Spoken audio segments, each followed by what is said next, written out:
Hey, it's Friday. This is The Last Word, a Chrisman commentary weekly show. This is like I was thinking at this time of day, back in the day, this would have been like All My Children or one of the serials would have been coming on. So we are like the Friday soap opera for the industry. My grandma called them stories. She Story. laughed at their stories. This is a Story. story. This is a mortgage servicing story or The- mortgage story. We've got To, Mortgage story. market. to be clear, we would be, right before, Dynasty, Young, and the Restless, and not after the guiding light. Because when the guiding light came on, you knew it was time to go to bed or get the heck out of that.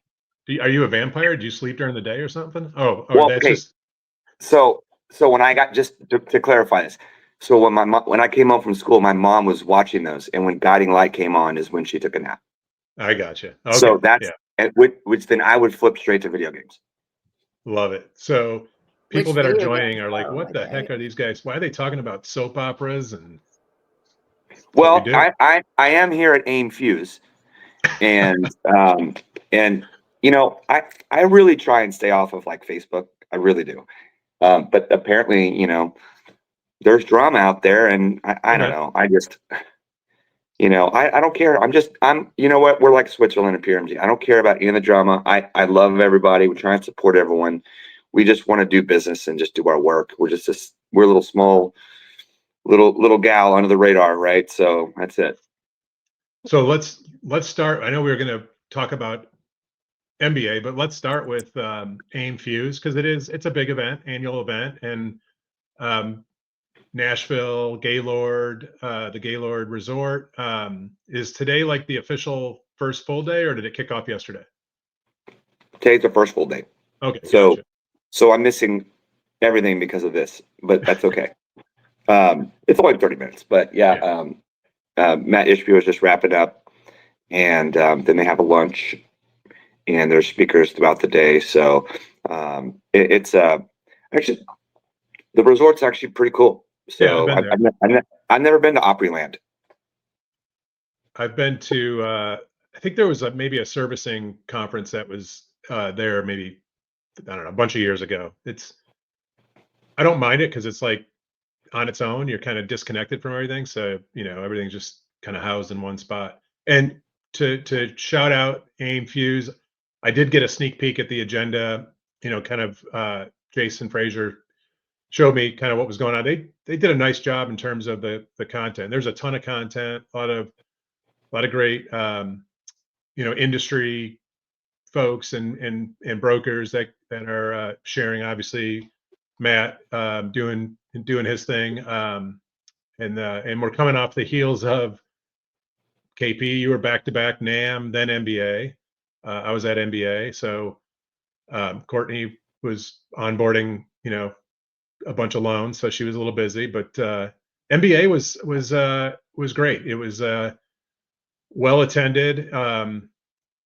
I was there in my new capacity with Mismo, and so it was really a different conference for me. I'm used to being more visible in the hallways and in the after parties, and they kept me busy and behind a lot of doors for a long time. But it was good. A lot of great conversations. Good buzz. AI, as you can imagine, was in just about every committee discussion and almost every meeting we had. Um, KP, I'm curious if you were kind of what your take was in terms of the overall theme from MBA, and then did it have any parallels with NAM? Well, I mean, 3,700 people was the number that I heard. Around 2,000 for the National Association of Mortgage Brokers at Caesars right before that. So I went there late Saturday, a little bit Sunday, and then over to MBA, and that was just full bore until getting out of town Wednesday morning. I mean, look, the temperature is always, better when the mortgage business is doing better. We've got, extremely low rates. Inflation came in pretty tame this morning. So, let the rally continue, right? As they say in New Orleans, laissez le bon temps rouler. So let the good times roll. Yeah, I could talk about AI and all that, and I know we've done it a lot, but it really is, it was interesting to see some of the headlines that we're in an AI bubble, like in mortgage. Now, I do think some people are recoiling back on some of the spend that they've done because there's not Yeah. ROI, but that just means you picked the wrong partner. And so there is ROI in AI, and it's massive. It may not be there for everyone yet, but it's coming in ways that people who say things like that don't have the creativity to understand what they can do with tech, and that's okay. I mean, no one believed in air conditioning, right, and color television and smartphones until one day everyone did. So, but anyway, Courtney, what do you think? I'm curious your take on the MBA just from reading articles and hearing from other people, and then you can soundboard off the two of us. That way you're not just listening to us for 10, 20 minutes. My take? Yeah. Yeah. My Flag take as an on it? outsider. I wasn't even there. And I think that one of the problems I have, or I think we all have, I think that there is a bubble of folks on LinkedIn that are in the mortgage sphere. And so certainly there's people that are watching the bubble of folks that interact on the mortgage sphere, but you asked the question, so I'm going to give you the answer, KP. I strongly considered, and I did 100 days on LinkedIn, and I'm doing 100 days off LinkedIn to see, I'm doing a social experiment of my own right now. So I'm sharing things, I'm participating, but I'm trying to see the value of all of that. Anyway, but I did strongly consider, based upon the volume of people I saw drinking at a Pink conference or concert, excuse me. That was what was posted online. I'm kind of like, no wonder mortgage is so freaking behind if all of the leaders are drinking and dancing at a Pink concert while the rest of us are home deploying AI, right? Like, and it makes me wonder, like, and the volume of people from different organizations that I saw there, and the amount of money that I saw spent at MBA this year, honestly made me like, see, like, we complain that we're behind, but look at the last 10 posts that I've received on LinkedIn about the MBA. And so I love everybody. And I was jealous that I wasn't at the Pink concert, but also, Is that what it is? Is that what this is?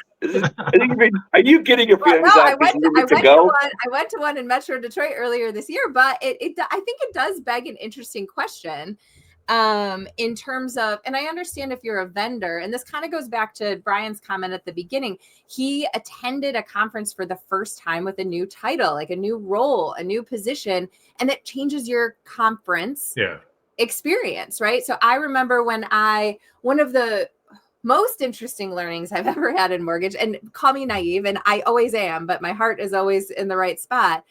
When I left being on the client side for the entry point of my career in mortgage, and I went to the vendor side, learning who my actual friends were at the first conference I went to. Now conference and concert are hard in my wee little brain.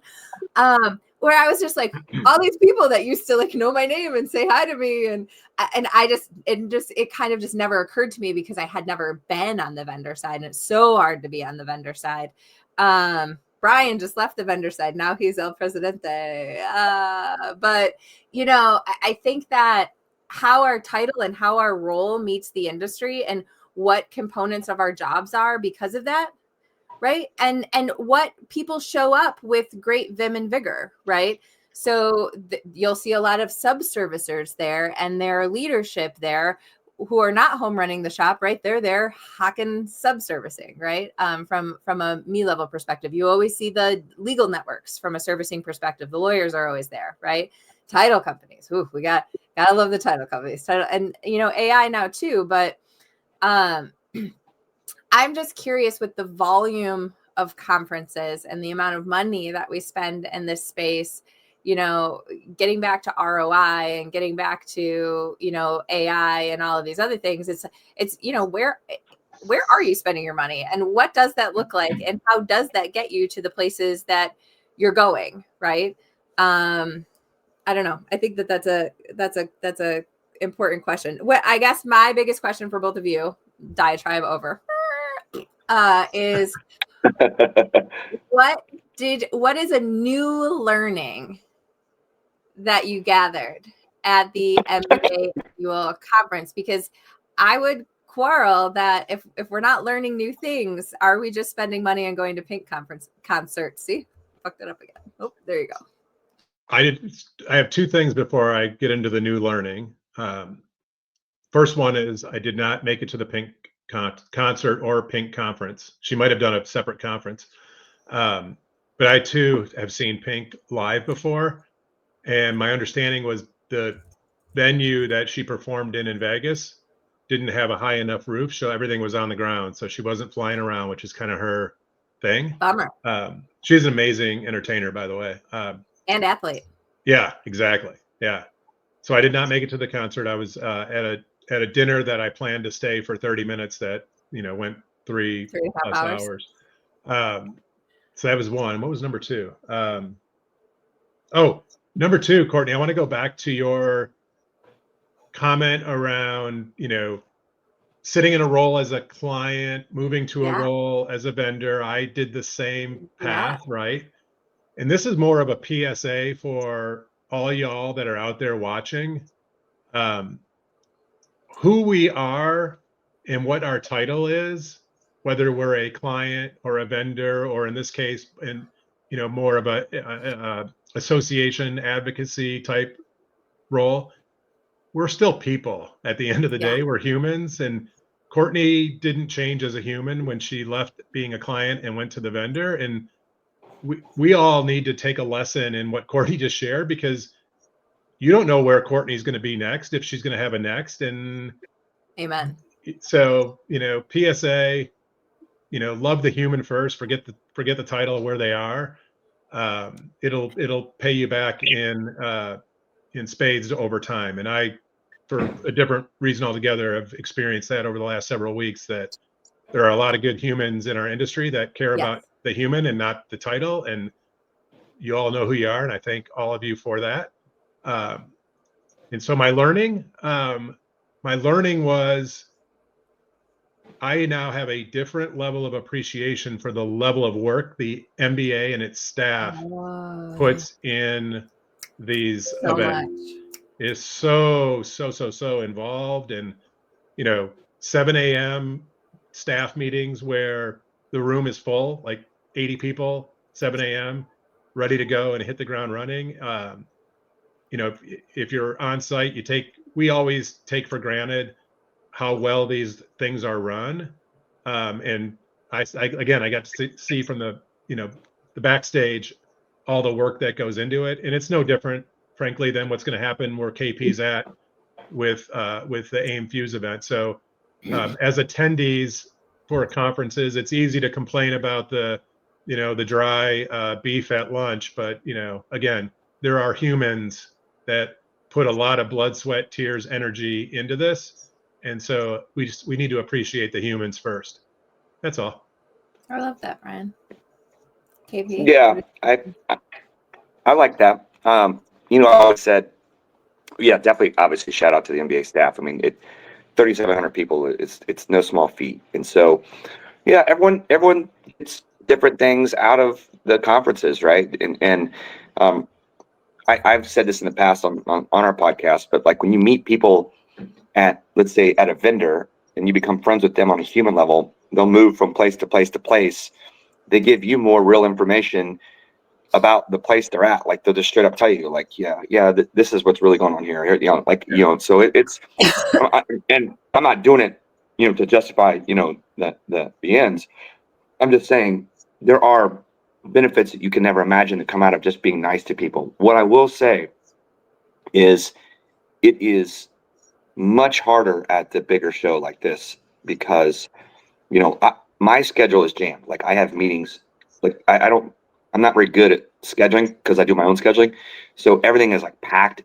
And so I barely even give myself enough time to get to everything. So I did a little better job this year. And so I'm constantly moving and I want to stop and chat with everybody that like sees you or shakes your hand or recognizes you, whatever.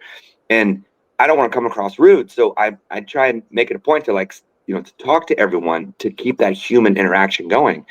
But I apologize if there's anyone that like I just, if I came across any kind of way, I always do it with a smile. I'm always excited. I'm happy to be there.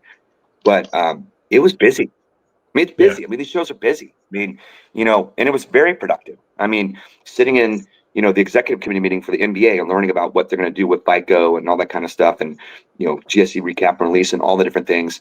We had a great speaker about AI implementation and policies and regs.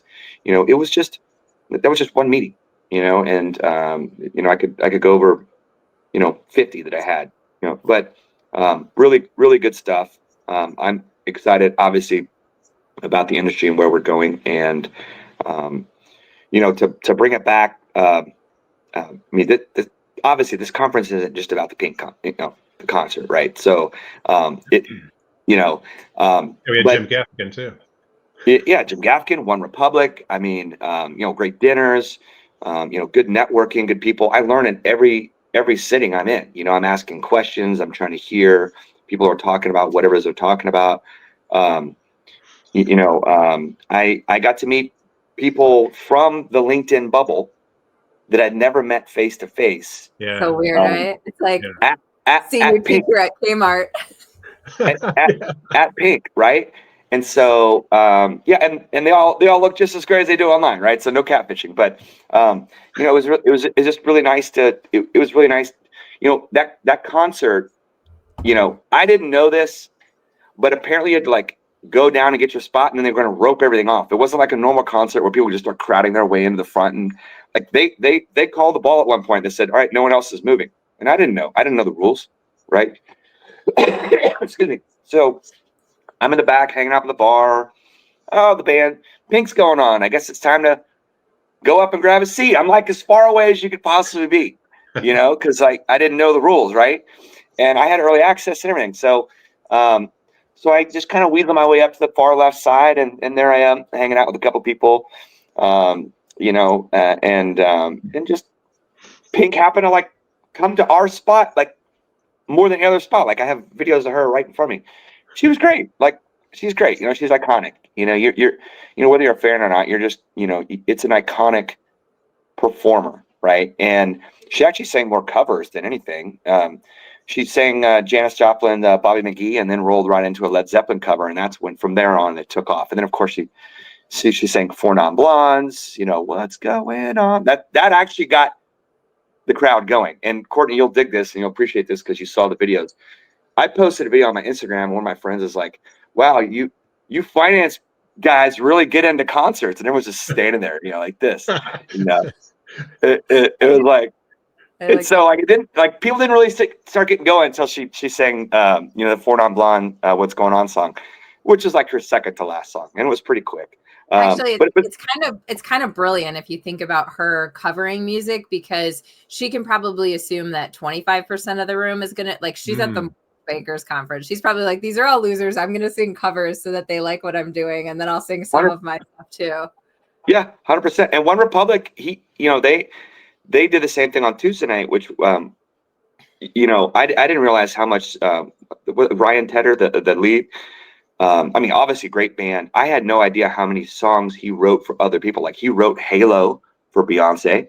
He listed off like 20 songs that he was a part of. And so he did some of those covers where he would do like the first verse and the chorus, and then he would roll into another one. So he was really good too. Wrote for Adele. One question though, did Chauncey Billups ever come in and offer a card game to anyone? No, but I hit my did you see the meme where the guy had he goes, I'm just one leg away from hitting my parlay.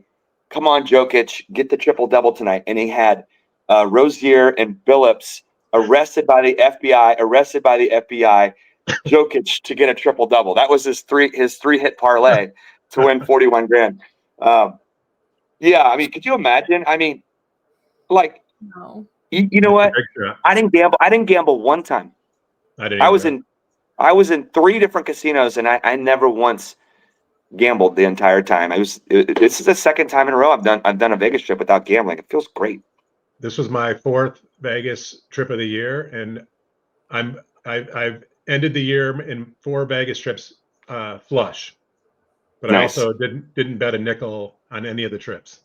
I kind of forgot that it was in Vegas. My joke is way funnier. Oh, Like totally. I totally forgot. Yeah, you. Well, you that's could right. have. That's what I thought you were going with it because we're all gambling over No, Vegas, right? I So, mean, I'm a Detroiter. My heart's broken. Like, leave me alone. Yeah. yeah, So- I mean, X-ray glasses, marked cards, mirrors on the table. I mean, come on, that's crazy. It's good reading. And it was at the Fontainebleau, right? One of the newer resorts there in Vegas, which is a cool Which place. was fantastic. I mean, it was. I mean, I used to live in Fort Lauderdale for 13 years. I've been to the one in Miami a bazillion times. Yeah. It's a great place. This was massive, and Yeah. they really were able to handle that conference. And you didn't feel like you were in Vegas because I know everyone dreaded like, oh, it's going to be in Vegas. Right. No one really went to the Strip. Like you're so far down on the end, and everything was pretty classy in the hotel. I got to tell you, like, I mean, Kirk and Halcyon had the biggest suite I've ever seen 10,000 for square meetings. feet. It was crazy. Mike at Vesta, Mike Yu, invited some of us to a dinner at Ito, which is like an omakase type place in the Poodle Room. That was literally the best sushi I've ever had in my life. Poodle Room. I mean, The Poodle Room. That sounds inappropriate. so the Poodle Room is like a nightclub with its own little elevator. It's on like the 88th floor. And then in the back there's a special like sushi, like two chefs, 6 and 6, 12 people. And I mean, the service, it was called Ito, ITO. So anyone going back, I recommend it. It was literally unbelievable. So shout out to Mike and Kirk for going over the top, obviously for Stan and team, hosting yet again a concert, and then the NBA, like you said, Brian. And while we're still on the topic, we can't leave that topic without recognizing one of the icons from NBA, Marsha Davies. Oh yes, this was her last official MBA Annual, and I mentioned the 7 a.m. kind of all staff MBA meetings, kicking off each day, and there was Marsha right there, front and center every morning, kind of getting after it. So shout out Marsha, and I did not make it in ahead of the Sunday start for the Empower event, but I got heard from everybody that the Empower event on Saturday was as traditionally become just one of the must attend events. Maria Schreiber was interviewed by Marsha, and just great content all day long. So I got to cross paths with Marsha for a very brief period of time in terms of my new tenure with MBA, but she is definitely one of the industry icons without a doubt. 1 week, right? Yeah, exactly. Yeah. I had a chance to hang with her and her husband for a little bit, and a couple different occasions, and yeah, what amazing leader she's done. It's if you see the MBA email group for the Empower, it's you see people reply to that and they talk about like their story, how they were inspired by Marsha, and I recalled Marsha. Gosh, it must have been about about 9+ years ago. I've been in California almost 10 now. Excuse me. I was at the Empower Luncheon for experience.com when it used to be called Social Survey, the Social Survey Summit. And, Empower was about 10 years old. So it was kind of just kicking off this thing. And so Marsha and Teresa Basemore were there hosting the luncheon. And I was so inspired by this group. I remember I went up to Marsha and I was like, the Freddie Mac CEO job is available. And she said something to the effect of like, they can't afford me, and I was like, okay, she knows her worth. Like, this is what I'm talking about. Right.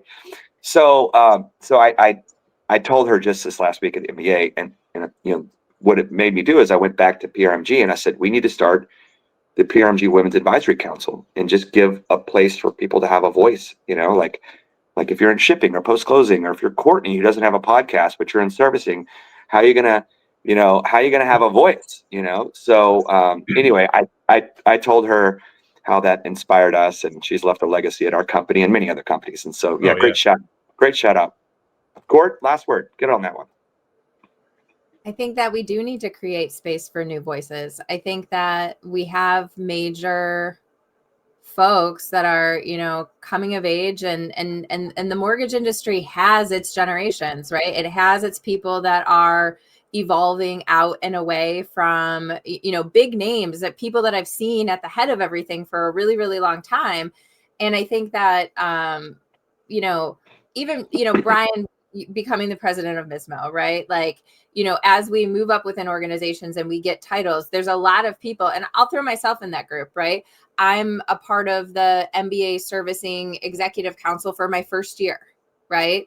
And I think that I would encourage everyone, there's a lot of people out there just like me who are doing things like that for the first time. They get, their first invites at the big kids tables after 25 years of, working hard and trying to be a part of the industry. And I would just say, remember that, right? Like whether or not you are a person that is so established that you can say badass things like they can't afford me in that job, right? Or if you're a young person, I've been in the industry almost 25 years, paying the piper, singing the songs, performing in my job, and all of these other things. And it does take that long, right? These things, it's the nature of the beast. And step one is always participation, right? That's it. So reach out to people on like I am here by virtue of all of the wonderful people around me and the introductions that they have given me and the hands that have reached out to see if there was a way that we could partner together in any way, shape, or form.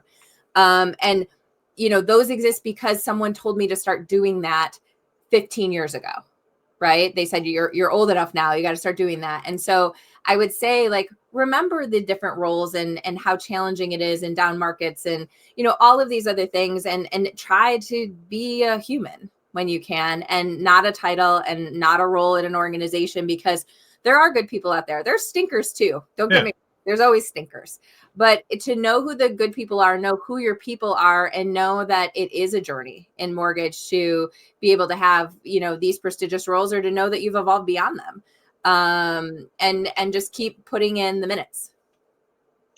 I love that you said participate, because the one thing I'll point out in terms of what I saw in my limited time actually being out and about on the floor and the exhibit hall and the different areas, I did see more younger people that are coming into the business than I've seen in the past, which kudos to the companies that are sending their younger kind of next gen leaders, if you will, and a couple younger, well, a lot of people are younger than me these days, but a couple of the younger folks that I talked to, they asked, like, what would be your recommendation for me to grow in my career? And I said, the first thing you have to do is what you're doing here. You are here. You've showed up, right? You've shown up.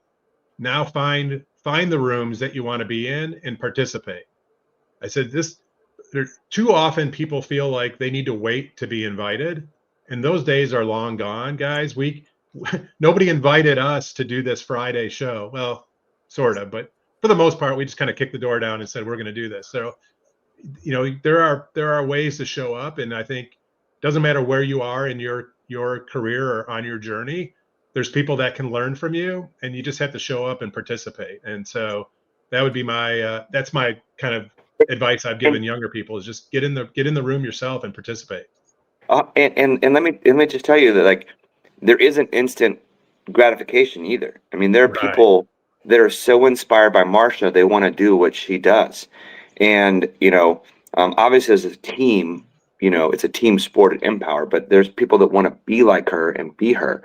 And you may not have got your shot right now in this moment as she's leaving, but you could obviously see with all the promotions at MBA and everyone got moved around, there's upward mobility at that organization, and it takes time. You got to put in the time.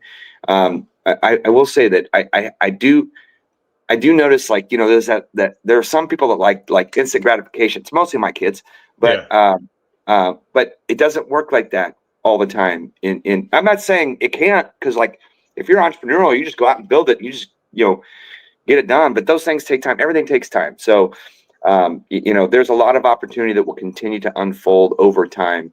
And I bet Marsha would say that she wishes whoever steps up next in that role is better than her, because she left it better than when she found it. And so I think that's what everybody wants. So it'll be interesting to see that younger generation, how they iterate over these years coming. Love it. We just put on our parent hats, all three of us. That was great. That's fantastic. Show up, guys. Have a good it. weekend. See you guys. Next week is Halloween. So are we going to dress up for this show or what? We got a week to figure that out. So Fun hats. Fun hats. There you go. Fun hats. Yeah. Right. Yeah. Like my Carrington Charitable Foundation. There you go. Very fun. Well, guys, thanks so much. Thanks everybody for tuning in to this week's Last Word, a Chrisman commentary weekly show, and we are proudly sponsored by the Chrisman Commentary Marketplace. So if you haven't scanned that QR code in the lower right, check it out. I actually went in there yesterday.